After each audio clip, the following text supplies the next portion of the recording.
लेकिन डेप्रिसिएशन का ये एक्सपेंस है, ब्रैकेट में लिखें डेप्रिसिएशन इज एक्सपेंस।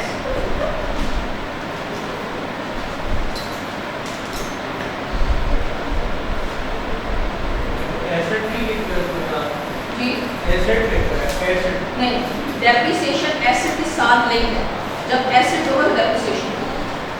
अभी फिर देखिए, अच्छा कुछ चीजें याद रखें, आप अभी चैप्टर 1 और 3 पढ़ रहे हैं, तो चैप्टर 1 और 3 में मैं आपको बाकी 8-9 चैप्टर्स नहीं पढ़ा सकती हूँ, तो जो चीजें मैं आपको छुड़वा रही हूँ ये उस चैप्टर में पढ़ेंगे।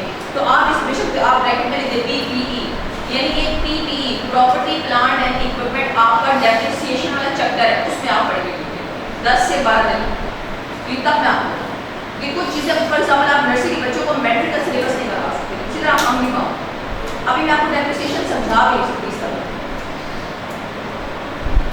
तो जो चीज़ें छुड़वा रही हूँ उसको जब वो चैप्टर आएगा तो फिर मैं आपको बताऊँ, उससे पहले number 46 the owner contributes his personal car to the business. Owner आया अपनी कार बिजनेस में लेकर आया, तो क्या होगा, बिजनेस में कार आया, इंक्रीज इन एसेट और इक्विटी भी बढ़ जाएगी, तो ऑप्शन आएगा C. Number 47 the company purchases a significant amount of office supplies on credit. आपने ऑफिस सप्लाईज ली है क्रेडिट पर, ऑन क्रेडिट मींस लायबिलिटी, कर्ज पे ली है, तो liability increase and asset, option B, beta नहीं sorry D delta. Office supplies खरीदे, बढ़ गया एसेट और ऑन क्रेडिट लायबिलिटी बढ़ गई। Number 48 what double entry would be made to record the purchase of an item of machinery on credit. आपने machinery खरीदी लेकिन कर्जे पर, तो क्या डबल एंट्री होगी, मशीन खरीदी बाय नेचर एसेट है, मशीन के साथ रहेगा डेबिट और पेबल फॉर मशीनरी क्रेडिट। कौन सा ऑप्शन लीडर और कौन सा क्यों है, मशीन खरीदी मशीन डेबिट और लायबिलिटी में खरीदी तो payable for machine credit. Trade payable means creditor. अब जब मैं आपको पहला लेक्चर याद है जो मैंने आपको क्रेडिटर करवाया था तो मैंने साथ एक और वर्ड यूज किया था ट्रेड पेबल। तो जब भी ये अकाउंट्स पेबल है, अकाउंट्स पेबल, ट्रेड पेबल नहीं है। ट्रेड पेबल का मतलब होता है क्रेडिटर और यहाँ पे क्रेडिटर कब आता है, जब यहाँ पे क्या होता है परचेजेस डेबिट, जब मशीन है तो यहाँ पर ट्रेड पेबल नहीं आता, हाँ अकाउंट्स पेबल आ सकता है। अकाउंट्स पेबल मींस देखिए अपने पास लिख रहे हैं ट्रेड पेबल मींस क्रेडिट, मैंने आपको वैसे लिखवाया था मुझे याद है जी, हाँ वही जब आप गुड्स यहाँ पर परचेजेस डेबिट और मशीन या नॉन करंट एसेट के लिए अकाउंट्स पेबल का वर्ड या जस्ट पेबल या यूज कर सकते हैं, पेबल अकाउंट्स पेबल इतना लंबा आपने लिखा अकाउंट्स पेबल जस्ट पेबल। तो ट्रेड पेबल्स क्रेडिटर के लिए यूज होता है और accounts payable non current asset purchase करने पर, ट्रेडिंग हाँ trade asset.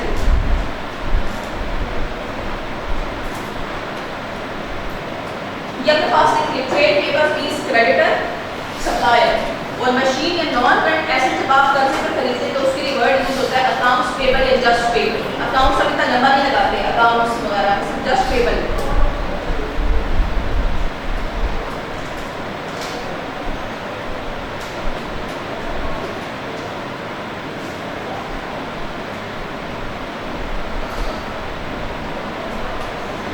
Number 49 debit bank credit receivable हो गए, डबल एंट्री दी हुई है, ये double entry bank debit debtor या रिसीवेबल क्रेडिट, क्या मतलब होगा इसका, मतलब पूछो वैसे receipt of cheque from receivables, option C. आपको चेक मिला तो बैंक डेबिट और रिसीवेबल्स डेटर का किस्सा खत्म हो गया तो डेटर क्रेडिट। अब इन एक्सक्यूज में उसने आपको डबल एंट्री दे के पूछा, मैं बताओ उससे क्या मतलब हुआ। Number 50, a debit entry usually represent increase in, कौन सी चीजें जब इंक्रीज होती है तो डेबिट साइड पर आती है? Asset and expenses. Asset increase तो भी डेबिट पर और एक्सपेंसेस इंक्रीज भी तो भी डेबिट पर। तो ऑप्शन आएगा सी, एसेट्स एंड एक्सपेंसेस। नंबर 51 करें।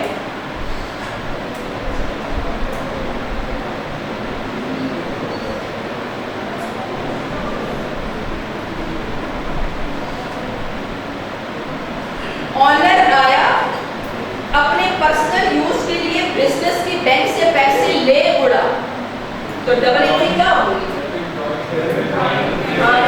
Debit drawing. ऑनर जब भी कोई चीज से जाता है तो ड्राइंग्स होते हैं। Drawings by nature contra to capital यानी डेबिट है, और बैंक से पैसे चले गए तो बैंक डेबिट। तो option cash in bank A, उसने बैंक आउट बोला।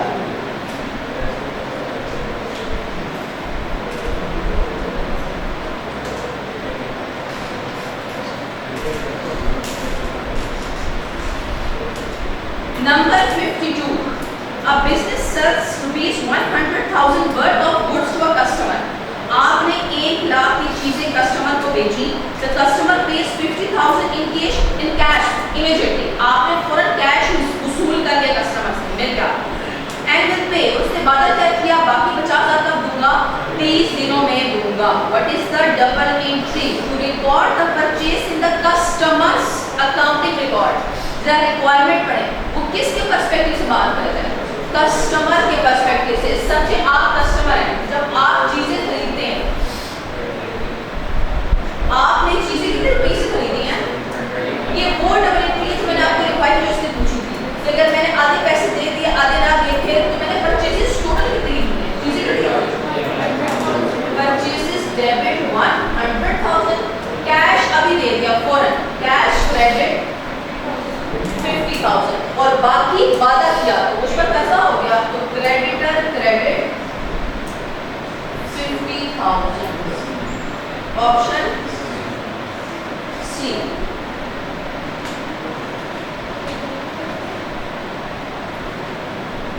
मैंने 1 लाख की चीजें खरीदी, 100,000 डेबिट परचेजेस, 50,000 फौरन दे दी, कैश मेरे पास कमी आ गई, कैश क्रेडिट, और बाकी वादा किया तो मुझ पर लायबिलिटी हो गई है, तो क्रेडिटर क्रेडिट।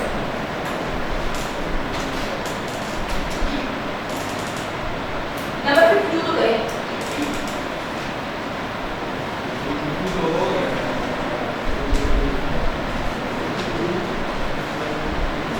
सॉरी 52 की 53।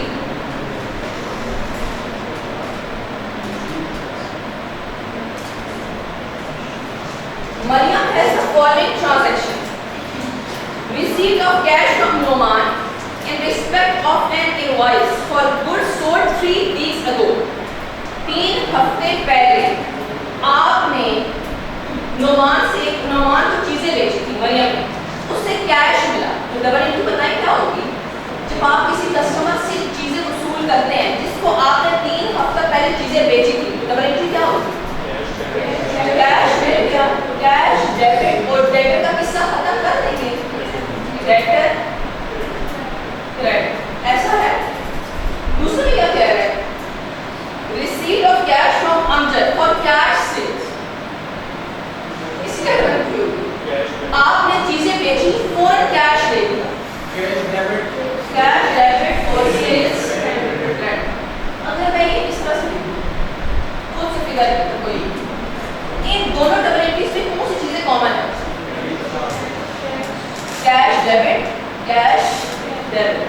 तो अगर मैं इन दोनों डबल एंट्रीज को मिला के लिखूं तो कैसे मिला के लिखूं? कैश डेबिट 100 प्लस 50 यानी 150, सेल्स क्रेडिट 50 और डेटर क्रेडिट, तो सही होगा। तो ऑप्शन कौन सा है?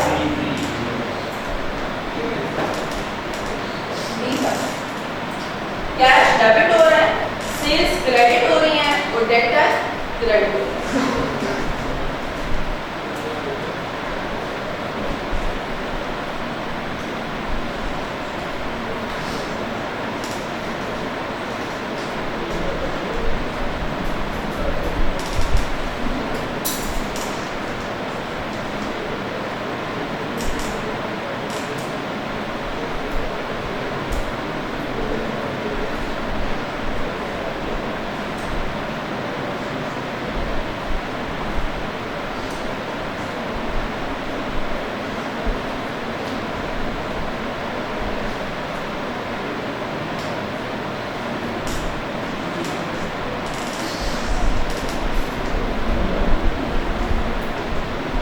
Number 54. A business has purchased machinery on credit. Which of the following mentioned below are affected by the transaction? आपने मशीनरी खरीदी लेकिन कर्जे पर, तो वो चीजें हिट होगी। ट्रेड पेबल होगा, ट्रेड पेबल के लिए मैंने क्रेडिटर का वर्ड यूज किया, ट्रेड पेबल तो नहीं हो सकता। मशीनरी क्या वर्ड हो सकता है?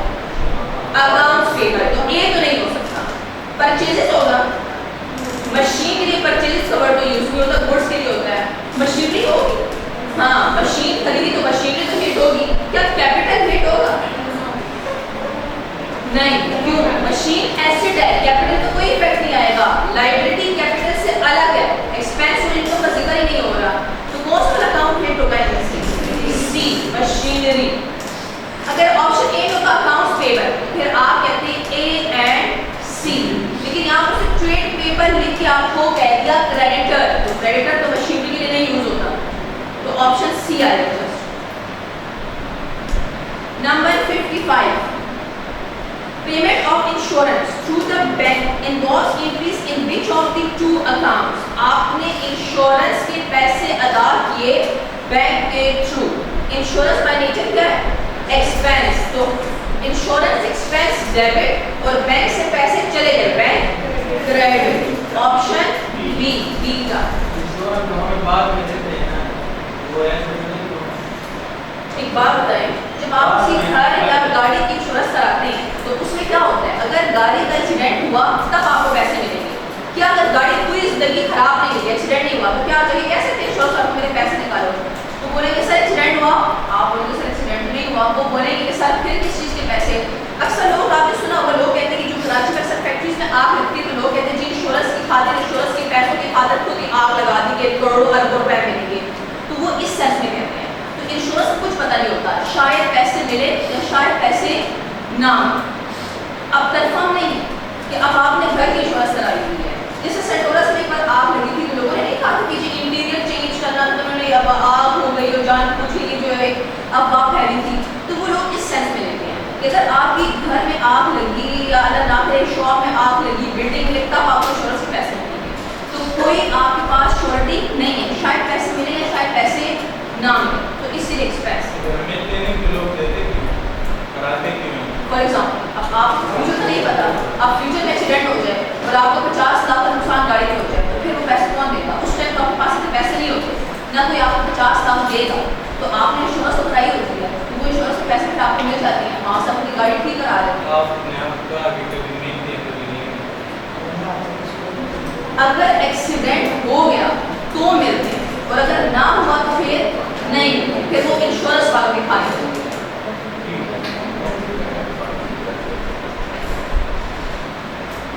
Number 56. X Limited purchases a vehicle for rupees 1.5 million for business use. X Limited ने vehicle खरीदी, गाड़ी खरीदी 1.5 million की, paying by check, check देकर। What is the double entry? Vehicle by nature car asset है, asset debit और check दिया bank credit, तो ऑप्शन आएगा बी, बीटा।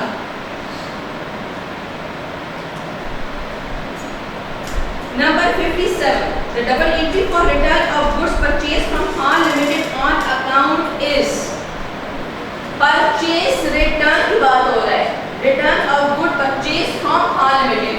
purchase return की on account क्या मतलब होता है? कर्जे पे लिया था। double entry क्या होती है purchase return की? purchase return credit और liability debit। भूल गए? परचेज रिटर्न के बारे में क्या कहा जाता है? क्रेडिट पर आएगा,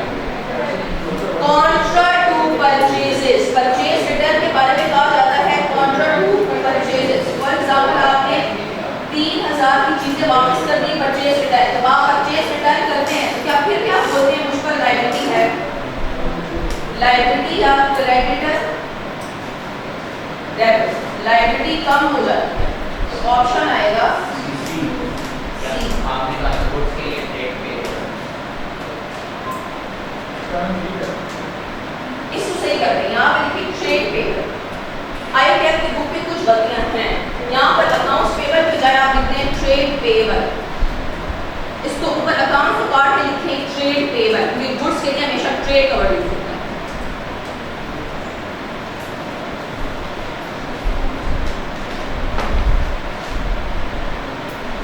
number 58, the double entry for payment of a telephone bill is, आपने टेलीफोन का बिल अदा कर दिया, तो टेलीफोन बाय नेचर क्या है, एक्सपेंस, टेलीफोन एक्सपेंस डेबिट, खर्चे बढ़ रहे हैं और क्या चीज जा रही है, कैश क्रेडिट, तो option A. Telephone by nature expense है, टेलीफोन एक्सपेंस डेबिट और कैश चला गया कैश क्रेडिट, ऑप्शन ए।